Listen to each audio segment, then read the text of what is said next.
Welcome to This Week in Moto. Yes, it is another live show, so make sure you are hitting those comments, and I will highlight some of them. Back from Vegas, got a total of like 9 hours of sleep. We've got lots to talk about, from motocross here in America to the MX of Nations to new dirt bikes being released. So make sure you stick with us. And along with a lot of the riders kind of playing musical chairs, like getting another person's job and back and forth. So let's jump right into it. Dun, dun, dun, dun, dun, dun. Hit this here. Oh, oops. That is the Bitcoin chart. Got a $50,000 trade going in here. Made some decent money in Vegas. Walked away with about 7,000. I didn't do any gambling. It was just the cryptocurrency stuff. But anyway, enough about me.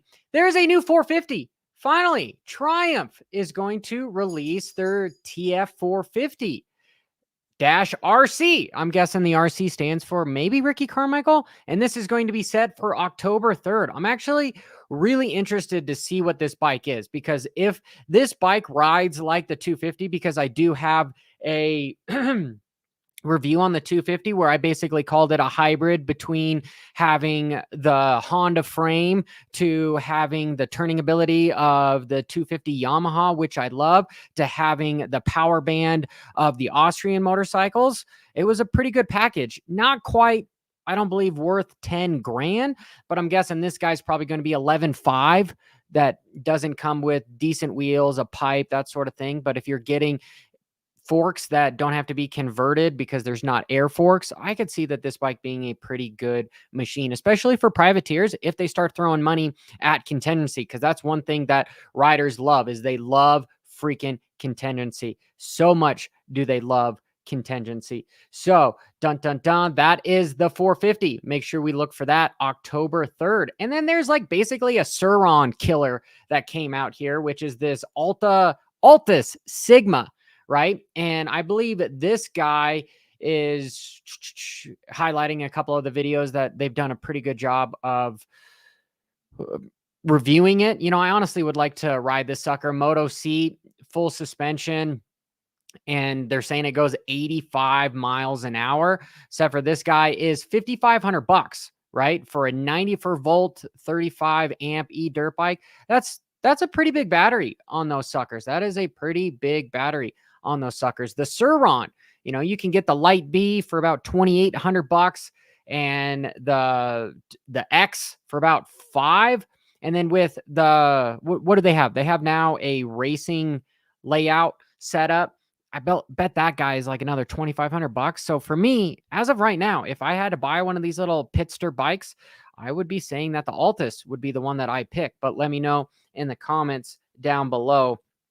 And Matt is saying it's the RC model. Yeah, I mean, RC, is it electric? No, it can't be electric, right?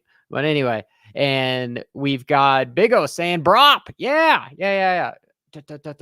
Oh, and quick shout out to the video sponsor, Coach Rob Beams. He's doing his elite team, right? So if you want to improve your fitness and have access to a bunch of different discounts when it comes to 6D, Garmin, all sorts of decent sponsors, he has had a training program that has helped AC, Jeremy Martin, a lot of top individuals, even myself. You know, my VO2 max has gone from 53 to 61 with him, but I've been doing some different types of training, but I kind of wish I was in this kind of shape when I was racing. But the deadline is right around September 27th. So make sure you go to CompleteRacingSolutions.com/sponsorships. Okay. And about Sexton, I said it on my podcast. I said, I don't believe Sexton is that hurt, because moments before this picture was taken, I watched him fly by, and that hand, you know, if he really broke it, I don't believe he would be having this sort of form here, especially if there was anything wrong with his shoulder, that sort of thing. You wouldn't be holding onto the motorcycle like this. Yeah, I know that this guy probably shits bricks because he's just, lack of a better term, you know, what was the nickname that I gave him? The Bulldog, right? And the dude is tough as nails. I don't know how that visor came off because Barsha landed on this side of him. Anyway, those Alpine Star, they've got the little magnet things like cool. Same thing with the belt. They're kind of cool. Anyway, I'm somewhat digressing. So people are already giving him a hard time for a contusion.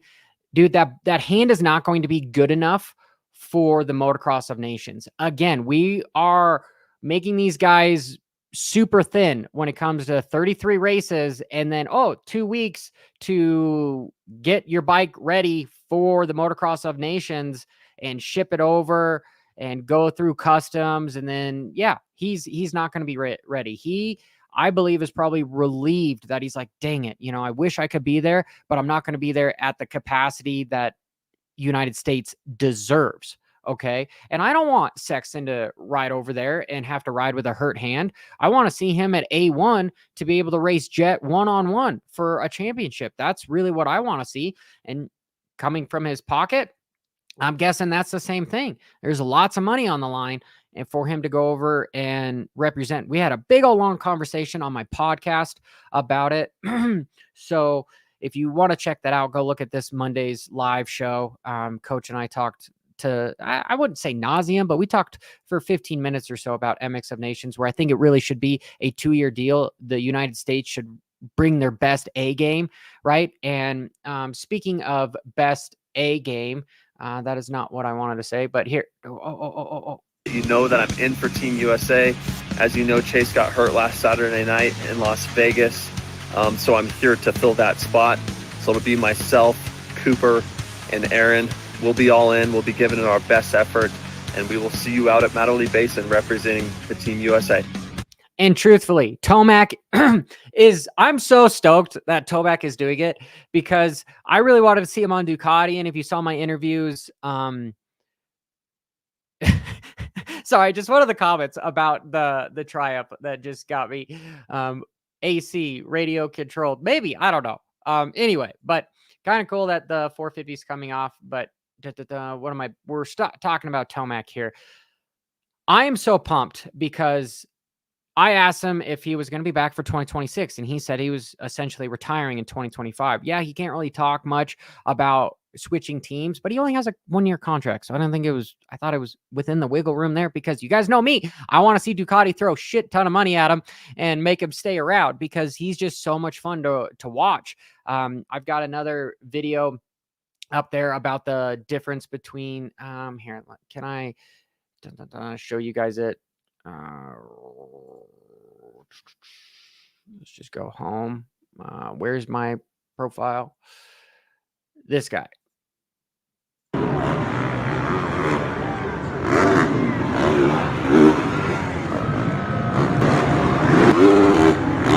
at that.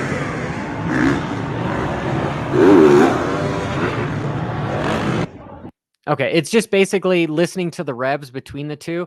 Jet is not the most exciting rider to watch unless he's doing something spectacular with a giant quint or quad or wheel tap, something crazy, because he rolls on. He's where Tomac, dude, just nitrous boost every time, drops hammer, elbow down, double clutch it, and he is gone. I want to see him because he is just fabulous to watch ride. Okay, so Ben is saying Barcia Ducati in 2026. Yeah, we'll talk a little bit about Barcia here in just a bit as well. My point being is Tomac, this is the last time he's probably going to be on Team USA. Okay, unless something crazy happens and he wins motocross and they need another fill-in for next year, which quite possibly could happen. So for that reason, he is going to give it his A game. I bet he's going to risk the biscuit to try to have it, because he wants to be champion. He wants to have those feelings of like, hey, last time I raced MX of Nations, I won some motos. And Cooper Webb is been seen riding the 250. Okay. You're going to hear the bike. I can just smell the race cab. And he was so fast. He was really one of the only guys that how much to get a whole shot to the entire field and do really, really well when he was on a 250. So I'm pumped to see him. I really would have liked to see Deegan, but he's a pretty decent fill-in since Hymas isn't going to make it. So truthfully, the strongest guy we have on the team is going to be Tomac. AP, he's got a little bit of a shoulder issue going on, but we know he's going to be solid as well. But if anybody's going to risk the biscuit, it is going to be Tomac. And you guys are now saying that Barsha is going to be retired by then. We will see, because if we switch over, okay, so Michael Lindsay, he was talking a lot about this on Vital, talking about what's going on this week with Rockstar and Gas Gas. I've told you guys that the KTM stock has been just going down. I mean, it's inflation, right? Bikes are more expensive. People aren't spending as much money. We see it at the races. There's not as many fans, exception to Vegas. Vegas was very full. Feld and them did a extraordinary job there. However, what's going on with the gas stuff? Okay, they're pulling support. And so what is essentially going to happen between here? Let's see if I'll just let you hear it. Look too different. He will actually still be in Troy Lee gear and Troy Lee helmets. He rode for the Troy Lee Designs gas effort, but as of with all Austrian 450 factory riders, he was allowed to do his own gear deal, but it was defaulted to TLD. They pay him directly. He has another year on his TLD contract. So Barsha will be Rockstar branded, but yeah, so this is interesting. He doesn't go in and talk about the whole Red Bull here because he's got that gas. I mean, are they losing it with the Troy Lee Designs stuff? Possibly. Troy Lee actually bought the rights to his own team again, and there's been big rumor that is going to go to Ducati. And then when it comes to Barsha, they are going to be under the Rockstar tent, right, with Ryder D. We know Pierce got a job at Star Yamaha, which is a perfect send-off for the TLD gas and for him winning his first race at the SMX final. That was super cool. I want to say that it was a pleasure talking to that young man, and I was telling him that he needed to start as close to Deegan as possible, and he ended up doing really, really well. So I feel like I support the win so much because he won like 150 grand. It was awesome. I know he would have rather had the 500 grand, but he was riding so well, and Deegan really couldn't catch him. Well, he could catch him, but he couldn't pass him. There's a difference there. Deegan did get second. He went 1-2, but guess what? 2-1 beats. So that's pretty cool that he's moving into there. And I wonder how these bikes are going to handle having two semis, because there's still going to be two semis. There is some rumors of the gas still being on the trucks, but Husky as well. And these guys are still going to race gas. I believe Ryder D and Barsha are coming in 2025 Supercross, but there's not going to be no Troy Lee Designs. And then it's going to fade out from there. And where is this other deal that I had here? So, the whole club rumor stuff. Okay, so one, with losing the TLD team, with downsizing of budgets, KTM is getting less bikes on track, the KTM group. They're aware of that in the US specifically with the split regional Supercross, everything. They would like to get more 250s on track. The club team operates on smaller budgets than their factory teams and commonly fields 4 to 5 man 250 teams. That is very attractive to KTM. Okay, so essentially what he's saying here is he is saying that KTM is going to move to club bikes in 2026, possibly. I think they still have 1-year deal for 2025, but KTM, since they're losing the gas stuff with Barsha and Ryder D in 2026, they still want to have a massive presence so that they can take up 90% of the 250 bikes. So they want to have them out there, and it's probably going to be on KTM for club, which I think is a pretty good blank here. Pretty good deal. Absolutely pretty good deal. Ooh, Zach Attack is saying, imagine Sexton a Triumph. Actually say in the bike for a change. I believe that Sexton has had a pretty big impact on KTM. That's why he got away from Honda, is because he didn't want to have the rivalry between the Lawrence brothers. They knew they were going to come over here, and I've talked about it to nauseum about these guys essentially being too big for their own britches kind of thing. They don't want to have another A guy on the team. And when you have a budget, you got to figure out where you're going to do that. And that might piss some guys off. So for Star Yamaha, I don't know how they do it with guys like Jordan Smith and having Deegan on there along with Webb and Eli. That's going to be an interesting year as well. But I've been jumping around a little bit. So let's talk about the season. And I'm going to go follow Logan. Logan does an awesome job, especially with that OnlyFans sponsorship. Yeah, you could find this on the Super Motocross main pages, but you know, I want to promote Logan. Anyway, here is the official deal. I know when some of it got leaked, it said that Daytona was not going to be there, but nope, it is still there. March 1st. Okay. So we still have, dun, dun, dun, I believe this is the 17 rounds. They all look fairly the same, but you can take a screenshot if you would like. Looks like we are going to have, honestly, less California rounds, right? No Anaheim 3 type of a deal. And they're not going to some of the scarier parts of California, which is good to see, right? And dun, dun, dun, yeah, that looks pretty good. Salt Lake, I really wish that would be in Vegas too. It'd be sweet to have 2 races in Vegas. And a lot of people are bummed about Oakland. I'm not bummed about Oakland, to be honest. And okay, so now time for some of the rider transfers. You got Joey Savacci. He wasn't able to race Triumph because of the 250. Okay, so where was he supposed to go? So he went to Firepower Honda, and he's essentially going to fill in for the 450 spot of Dean Wilson in Supercross because Max Anstey has gone away. He's got a star ride as well. I expect big things out of him. The star guys are just spending so much money with those kids, especially with the young ones coming up like Cole Davies. But anyway, it's cool to see Joey Savacci be up there, and he is signed with Firepower. Dun, dun, dun, runner-up Supercross for the team. Proud to announce, look forward to him racing the CR450, right?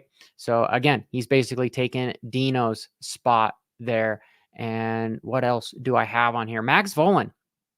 KTM released him, and now he's going to Club, which is going to be kind of interesting because next year he is going to be on a KTM if that set is true, because this is a multi-year deal. It's cool to see Cody Schock also have that.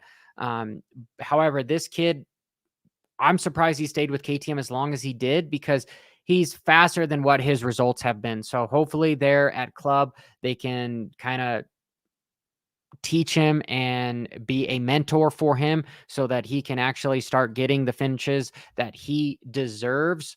Okay. And what else do I have up here? Those are pretty much this week in Moto from around the world. And you guys are somewhat bummed about Nashville, right? And Ben says that I hear that Romano is going to Phoenix Honda. That I haven't heard anything official, but there we go. I have heard some rumors about Roxon, but I will wait to release those. And anything else that we have here? Yeah. No Oakland, no San Fran. I'm in Sacramento, so no Supercross races. Sorry, dude. But if you go to A1 or something, I'm probably going to go to A1. I want to go to at least a couple of them. And hey, this is a good one. I wish you could be part of the podcast mashup. You know what? I would love to be part of that mashup with Steve-O and all those guys, but we will see what goes on, right? You got to start somewhere. One-man team here. I really appreciate every single one of you Moto SOBs. So make sure you hit that like and subscribe button. And hey, here in 2 weeks, let's all kind of have our fingers crossed for Team USA. I really want them to win, but if we get on the podium, I'm going to act like we won. That's what I'm looking for. So till next time, keep it WFO.